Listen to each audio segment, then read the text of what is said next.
Today, I'm discussing you are perfect for your calling. You see, God chooses people to do things whom seem like the wrong choice to normal eyes. So for example, he may call a high school dropout to start a college, or maybe he'll call a medical doctor to open an art gallery, and so on and so on. You see, God specializes in using people who seem like the wrong person to do amazing things. So if God called you to do it, then you're the perfect person to do it. So let's dig into this ideal of you are perfect for your calling. Let's begin by looking at how God is really, really intentional about using opposite of the world's thinking. 1 Corinthians 1 verses 26 to 29 says, brothers and sisters, think of what you were when you were called. Not many of you were wise by human standards. Not many were influential. Not many were of noble birth. But God chose the foolish things of the world to shame the wise. God chose the weak things of the world to shame the strong. God chose the lowly things of this world and the despised things and the things that are not to nullify the things that are, so that no one may boast before him. So when you look at what Paul is saying here in 1 Corinthians, he is saying that God intentionally, on purpose, chooses things that the world thinks should not be. So an example, somebody being a high school dropout and God called him to start a college, that's the perfect example of how God uses things that seem contrary to the world's way of thinking. You would assume that somebody who starts a college needs to have a PhD, but God uses things that the world thinks are foolish, and he does that intentionally. And in verse 29, he says this, why he does this. He says he does this so that no one may boast before him. So which means that when God called you to do something, he wants you to do something that you can't point to your own natural ability for the reason why it was successful. He wants you to be able to point to him as the reason why it was successful. So if you think you're called to do something and you can get there by yourself, then God probably haven't called you to do it. God calls you to do things that goes beyond your natural reach. Let's look at Exodus 3, verses 9 to 10. I have heard the cries of the Israelites. I have seen the way the Egyptians have made life hard for them. So now I'm sending you to Pharaoh. Go lead my people, the Israelites, out of Egypt. Now let's move over to chapter 4, verse 10. Then Moses said to the Lord, but Lord, I'm telling you, I am not a good speaker. I have never been able to speak well, and that hasn't changed since you started talking to me. I'm still not a good speaker. You know that I speak slowly and don't use the best words.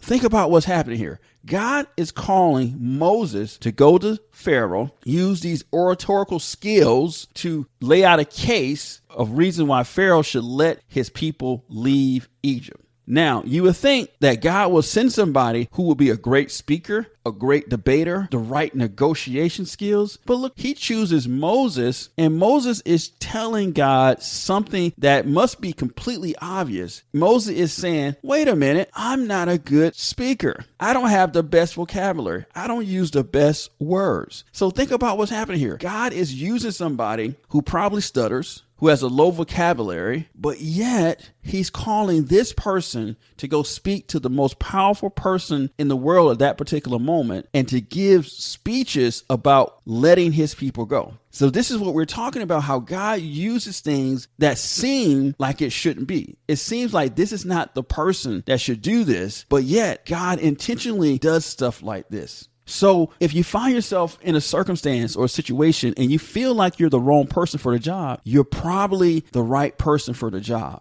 Let's look at 1 Samuel 9, verses 17, and we'll skip to verse 21. When Samuel saw Saul, the Lord said to Samuel, this is the man I told you about. He will rule my people. Saul answered, but I'm a member of the tribe of Benjamin. It is the smallest tribe in Israel, and my family is the smallest in the tribe of Benjamin. Why do you say Israel wants me? Think about this. This is the first king of Israel, King Saul. This is the first person that's going to rule over Israel. God didn't actually want the people to have a king, but he's going to oblige and give him a king. But look who he chooses. He chooses somebody who's from the smallest tribe, somebody from a family of the smallest tribe to be the king over Israel. It's almost like, wait a minute, we should go find the most strong, the most powerful tribe in Israel, pick the most strong and most influential family out of Israel, Israel and then pick that person to be king. But notice what God does. He goes to the smallest tribe, to the smallest family, and he picks the king over all of Israel. This is what God do. He specializes in using people who are in circumstances and situations that seem like they should not be where God is calling them to be. Even Jesus' natural presence was a surprise to people. Let's look at Matthew 13, verses 54 to 56. And when he was come into his own country, he taught them in their synagogue, insomuch they were astonished and said, Whenceforth this man this wisdom and these mighty works? Is not this the carpenter's son? Is not his mother called Mary, and his brethren James and Joses and Simeon and Judas, and his sisters, are they not with us? Whence then has this man all these things? They're amazed at Jesus. They're like, wait a minute. This Jesus? Isn't this the carpenter's son? Isn't this Mary's son? Don't we know his brothers and sisters? How is this person speaking so eloquently about the things of God? How is this person doing these mighty miracles? And so they're amazed that Jesus would be the one, based on who he is, his background and his upbringing, that he would be the one who would be displaying traits of the Messiah. Also, the fact that Jesus was from Nazareth was a big turnoff. Let's look at John 1, verses 45 to 46. Philip findeth Nathanael and said unto him, We have found him of whom Moses in the law and the prophets did write, Jesus of Nazareth, the son of Joseph. And Nathanael said unto him, Can there any good thing come out of Nazareth? So wait a minute, what's going on here? So Philip tells Nathanael that Jesus is from Nazareth, and immediately Nathanael gets tripped up on the fact that Jesus is from Nazareth.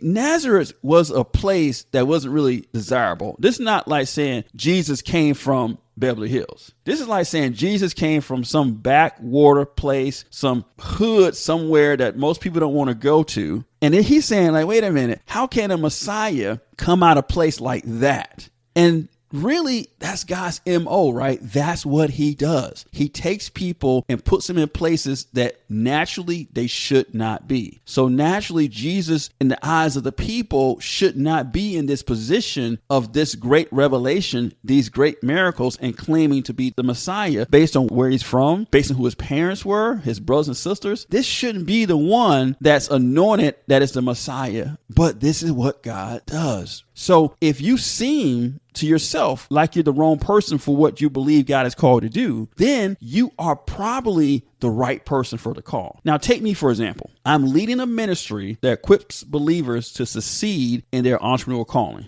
I am, on paper, not the right person to be actually doing this. Think about my background. I have a PhD in electrical engineering. That's a high worldly accomplishment, but guess what? That's not entrepreneurship. That's not ministry. My background says that I should be a scientist somewhere in a lab working on the latest breakthroughs in technology. That's what my background on paper say I should be doing. However, regardless of what my background says, God has called me to lead a ministry that equips entrepreneurs to be successful at what he's called them to do. And oh, by the way, I've only had 1 year of ministry school back in 2008. And guess what? In the beginning, no church, no pastor, no bishop saw the call of God in my life. Nobody physically released me into ministry. It was the Holy Spirit that released me into ministry. It was the Holy Spirit that elevated me and gave me the wisdom and the ability to speak into the lives of entrepreneurs and help them discover and clarify what God has called them to do. It wasn't by man's hands. It surely wasn't because of my background or my academic training. I can say that where I am right now with a church of entrepreneurs, I cannot boast in my own natural ability to actually be doing this. This whole thing is God ordained because my background says I shouldn't be doing this. In the same way with you, when you're looking at your background, don't let your background dictate the calling of God. Realize that God intentionally uses people that seem like the wrong person on paper to be doing these amazing and great things. If you feel inadequate, guess what? This is probably what God's called to do. And because this is what God's called you to do, and it seems like you don't have the right background, the right pedigree, you're setting yourself up to be able to do this in God's power and not your power. This is a cool place to be, because in your power, you're only going to get a little bit of success or a little bit accomplished. But in God's power, when you can't boast in who you are, the sky's the limit. The people you can touch, the industries you can change, the scope and magnitude of things that God has placed inside of you is not based on you, your background, but it's based on Him. And that's the perfect place for all of us to be. You are perfect for your calling.